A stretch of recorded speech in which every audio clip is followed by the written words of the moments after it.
This week in game news, some really cool indie games were released, Windows 10 has launched, Ouya has been purchased by Razer and not without some controversy, and everybody's gearing up for Gamescom next week. Also, some video games are getting board game adaptations. All this, and much more, for this is the Blackman and Robin Game News Update.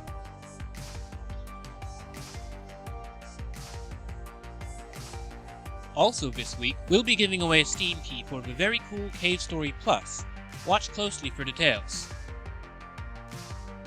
The Swindle, released on PS3, PS4, PS Vita, Mac, and PC this week, is an absolutely fantastic steampunk stealth platformer. Developed by Size 5 Games, it's a game in which you play as a thief. You run into buildings, hack computers, avoid being seen by robot guards, and get lots of money. It's quite fun, and you can check out our first impressions of the game at blackmanandrobin.com. The critically acclaimed Middle-earth: Shadow of Mordor has been released on Mac and Linux, having already been available on PC for quite some time. It's a rather dark take on a Lord of the Rings game. If you're after something friendlier, you'll want to check out the fantastic LEGO Lord of the Rings series, which you can share with the kids. Dream has just been released on Steam. Finally out of early access, it's a non-linear adventure game about love and loss, nightmares, and, of course, dreams. We mentioned it last week, and it looks really very promising. You can expect a review from Blackman and Robin soon. All my hopes and all my fears.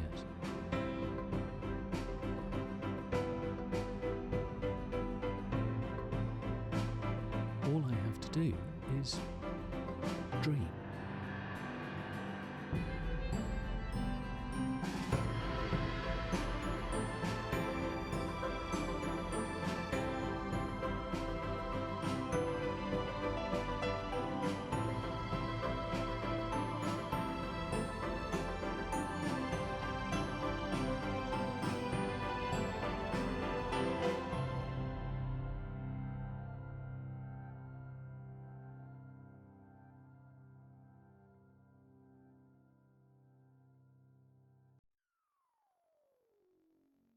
Puzzle platformer N++ has just been released for PS4.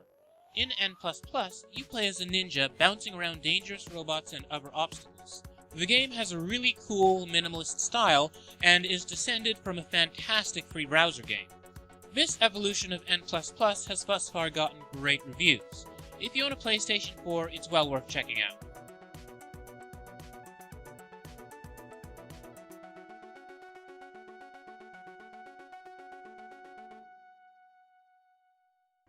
The rather cute Legend of K Anniversary has been released for Mac, PC, Xbox 360, PS3, PS4, and Wii U. The game is rather reminiscent of Kung Fu Panda, but the original version of The Legend of K was released over a decade ago. In The Legend of K, you play as the titular K, a cat who's a student of the martial arts who must defend his island when it is invaded by gorillas and rats. This 10th anniversary edition of The Legend of K includes new character models, textures, and it looks pretty fun. The Legend of K has drawn some comparisons to the Legend of Zelda franchise, specifically the 3D games. While it has been criticized for having bad voiceovers and relatively unoriginal gameplay, it is overall a pretty competent 3D platformer.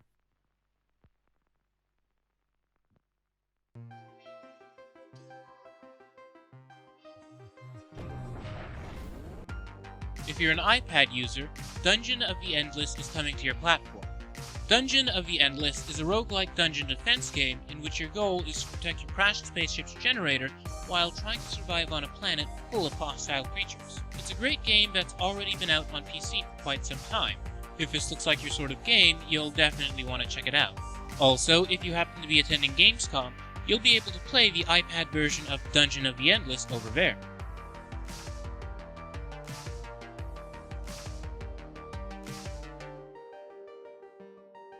If you've been looking for a Metroidvania with a great plot, we might have just stumbled upon the next big thing. In development since 2010, a new trailer has just been released for Iconoclasts. Created by Joachim Sandberg, also known as Konjak, Iconoclasts is a game about Robin, a mechanic seeking to escape the harsh religious regime that rules her country. Robin, you see, is unauthorized as a mechanic, and one concern, that is the religion that runs her country, has such people branded as heretics, to be outcast. The game is set to be released on PlayStation 4, PlayStation Vita, Mac, and PC. Personally, I'm quite excited for Iconoclasts. The game's style reminds me of Cave Story, a really fantastic platformer that you should absolutely play. Have you not yet played Cave Story? Well, here's your chance. This week, we're giving away a Steam key for Cave Story Plus. All you have to do is send us a tweet, or a few tweets depending on what you have to say, about video games and religion. Should video games ever talk about religion, and if so, what do you think they should say? Let us know. We'll feature our favorite tweets on next week's episode, and somebody is going to win a Steam key for Cave Story Plus. Oh boy, inviting people to talk about video games and religion. This should lead to some interesting discussion.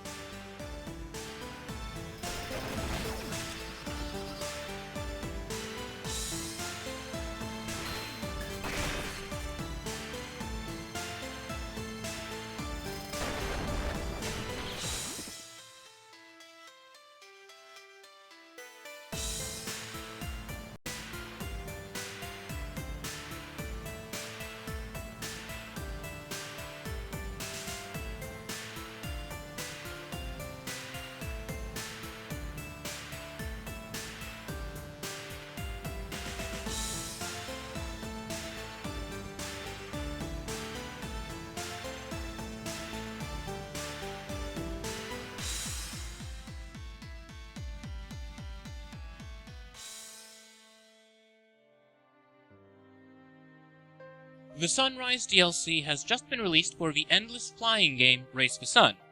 This DLC brings a softly lit, dreamy wonderland in which you don't have to worry about racing the sun. In the base version of the game, the craft you're flying is solar-powered, and your goal is to avoid losing the sun due to a perpetual sunset. In the Sunrise DLC, however, you just have to avoid crashing. This DLC is available for Mac, PC, and Linux, just like the base game. Also, Race the Sun has been released for iOS. If you'd like to play on the go, here's your chance. Now, if you happen to be following Blackman and Robin on Twitter or Instagram or maybe Facebook, there's a good chance that you heard about the big Race the Sun giveaway. On Thursday, the developer made the game free to grab for 24 hours. You just had to claim it on Steam, and it was yours forever. If you missed out on this, don't despair. Just be sure to follow us on Twitter and Instagram at Blackman and Robin, as we post about these sorts of things all the time. Another speedy game is getting some DLC. Rocket League's Supersonic Fury DLC pack adds 3 new cars and some cosmetics to the game. The game will also be updated to include a brand new arena, spectator mode, brand new music, as well as some items for players who were disappointed by the game's server issues at launch. The cars and cosmetics in the DLC pack cost $3.99 on both PS4 and Steam. The rest of the update with its arena and music and all will be free.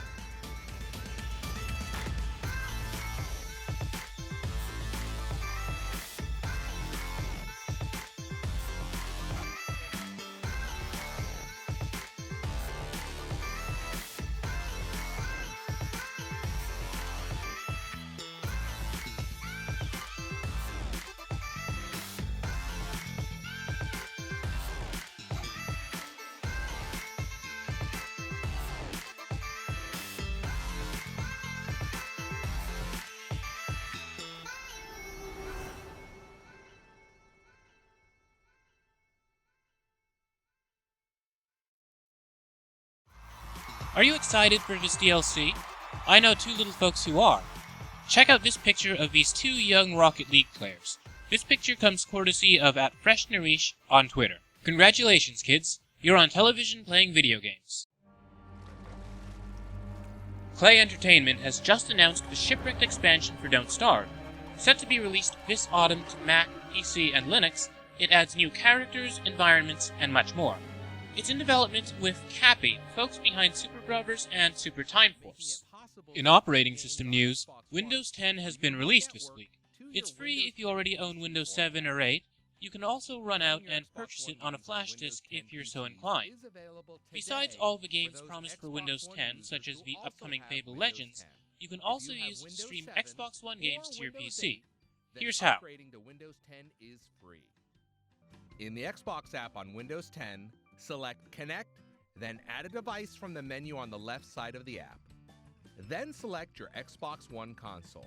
You can also now do this directly from the homepage on your Xbox app. Remember, wired connections for your Xbox One and Windows 10 PCs will provide the best quality performance, but a wireless connection will also work inside your home. Now we're ready to stream games. First, attach a wired Xbox controller to your Windows 10 PC or tablet. A wireless adapter is coming later this year, so you can use your Xbox One or Xbox 360 controllers wirelessly. Go to Home, then Recently Played to select an Xbox One game, and then select Play from Console to start your streaming session.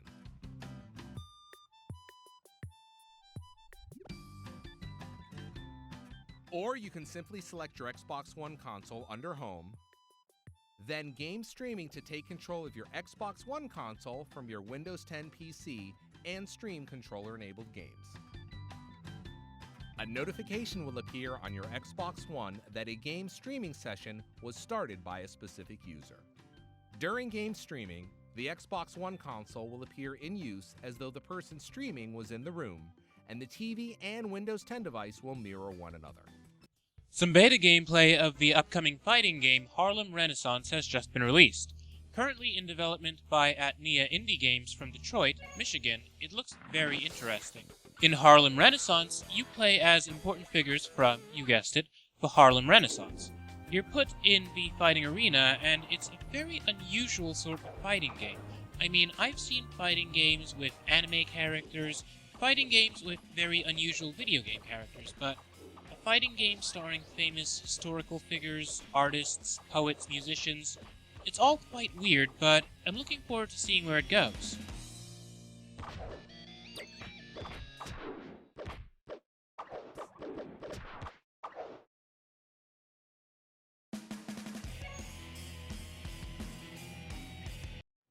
I'm just glad you made it out okay. Sorry, I've got to go. Stay safe, Barbara. You still know how to make an entrance.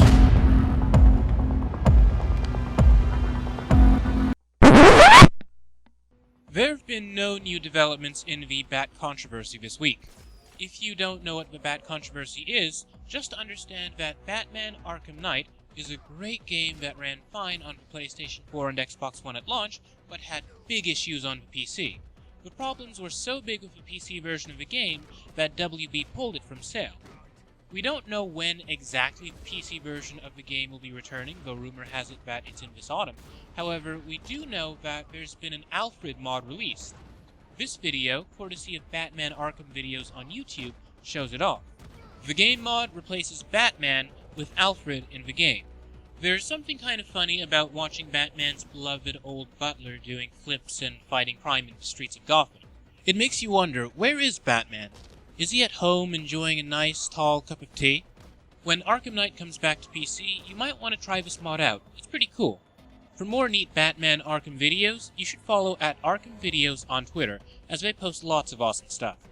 If you're a gamer and you're moving to China, you might be pleased to hear that the 15-year ban on game consoles has finally been lifted in whole. While the ban hadn't completely prevented console sales under the table, it had led to some rather interesting hacks, unofficial localizations, and other things. Now the question, can consoles succeed in China? Many gamers over there are either on PC or mobile. Additionally, of course, there will be restrictions on what games will be allowed into the country. In addition to the language changes that have to be made for localizations, cultural changes have to be taken into account as well. The government's restrictions to game content don't only apply to violence, but to other things that the Chinese government might find unsavory as well. Time will tell whether or not consoles can survive in China. Perhaps with some great marketing they will? Perhaps. It's a situation we'll be keeping an eye on. A trailer has been released for the truly bizarre horror game Tangiers by Andalusian Games. The game draws inspiration from the Dada art movement.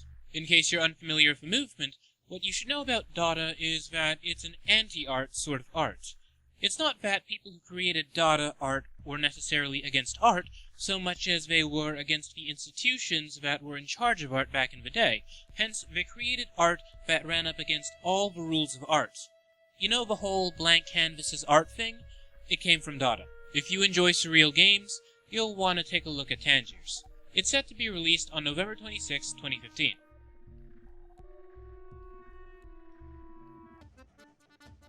Coming to Steam Early Access on August 17, 2015 is Bounty Train, a train management game set in the 19th century with some roguelike elements.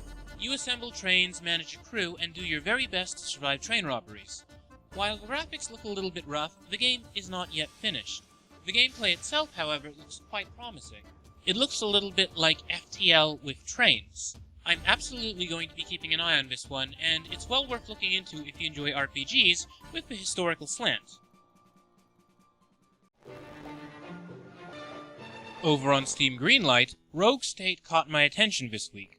Currently in development by Little Red Dog Games, Rogue State reminds me a bit of Tropico personality-wise. The gameplay, however, is much different. It's more politically focused. In Rogue State, you play as the leader of the People's Republic of Basenji. Having led a revolution, you must now hold on to your power by balancing everybody's interests with your policies. You need to be careful not to attract the wrong sort of attention to your country with policies that would make you internationally unpopular, while doing your best to keep your people happy and feeling safe. According to the developers, it's necessary to maintain complex relationships that are more nuanced than War and Peace, and there's plenty of room for different playstyles. They say that you can tackle problems with the level of freedom or oppression that you desire. Rogue State is currently in development for PC and Linux, and it's set to come out later this year. You should definitely check it out on Steam Greenlight. You should especially check it out if you're looking for games that aren't explicitly about modern politics, but that have a certain relevance in today's world. All things considered with current events, it's certainly a game grounded in reality. If you're a Wii U or 3DS owner, great news. The fantastic 2D exploration and construction game Terraria is coming to your platform. While there have been rumors of it, we finally have confirmation from Relogic. It's set to be released early 2016. While Terraria has been compared to Minecraft, it's really a unique game that stands on its own 2 feet, and has been wonderfully supported by developers well past its launch. Also, in case you missed the news, Terraria is also in beta for Mac and Linux. If you're on either platform and own the game on Steam, you can help test it right now. Now, regarding Nintendo's next-generation platform, the Nintendo NX, during a press conference, Square Enix sorta kinda said that they were planning on bringing Dragon Quest X and Dragon Quest XI to the Nintendo NX. On Friday, they clarified that they were really only thinking about bringing Dragon Quest X and XI to the Nintendo NX. That said, Dragon Quest XI is officially coming to the Nintendo 3DS and the PlayStation 4.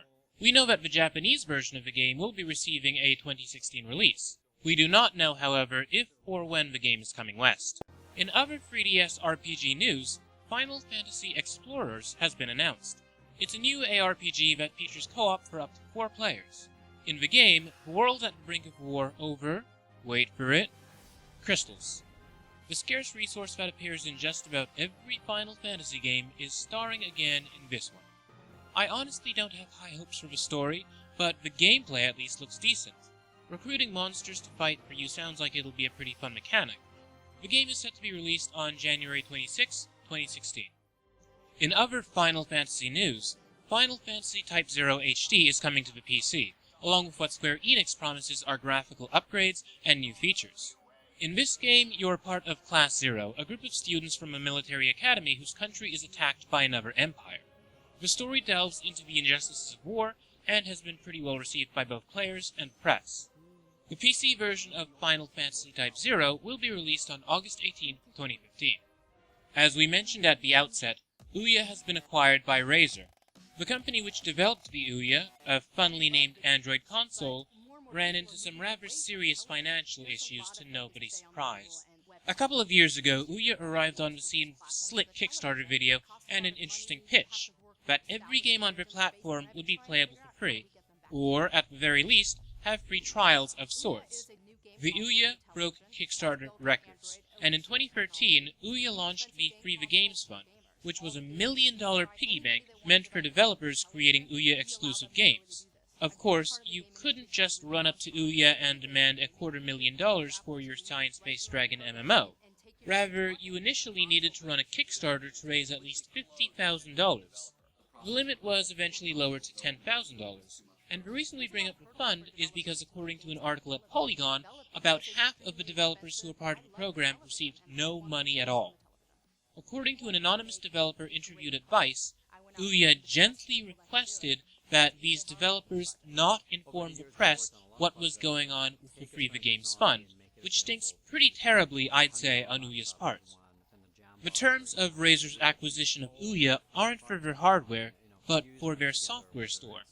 While Razer doesn't have any legal obligation to pay the debt owed to the developers who are part of the Free the Games fund, they have created a new option for the developers affected. Essentially, it's a new contract that purchases digital copies of games from developers. In exchange for the money, the developers aren't going to be selling exclusivity. Rather, they'll be selling Razer the right to give away copies of their game. Hence, if a developer was given $10,000, and that developer is selling the games for $1, Razer can give away 10,000 copies of the game. While what happened with Ouya is disappointing, it's good to see that Razer is willing to pick up the slack and pay a debt that they don't even owe. Now we're going to go quickly through some board/video games. To start with, Harebrained Schemes this week announced an upcoming Battletech video game. The Battletech series is a well-loved old-fashioned wargaming franchise, that is, wargames with miniature hand-painted figurines. It has spawned several video games, see the Mech Warrior series for details. The new Battletech game is going to be kickstarted this autumn.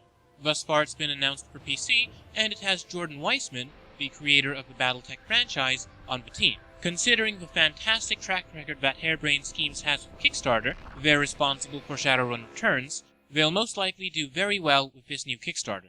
Not to be outdone, Stoic announced a Banner Saga board game. Called the Banner Saga Warbands, this is a board game adaptation of their beloved strategy RPG. It's set to come to Kickstarter sometime soon. Finally, in old-fashioned game news, The Witcher is getting a pen-and-paper RPG. Currently in development between R. Talsorian Games and CD Projekt Red, it's set to be released sometime in mid-2016. For our last piece of news this week, the first chapter of a brand new King's Quest game has been released for PC, PS4, PS3, Xbox One, and Xbox 360. Well, that's it for this week's game news. Be sure to follow at Blackman and Robin on Twitter and Instagram for all the latest game news, previews, reviews, and interviews. Follow me at Jordan_Cameron for my other views. Also, don't forget about our Steam Key giveaway this week, and remember, while you can enter by tweeting, you can also leave a comment on our Instagram page. A night to remember.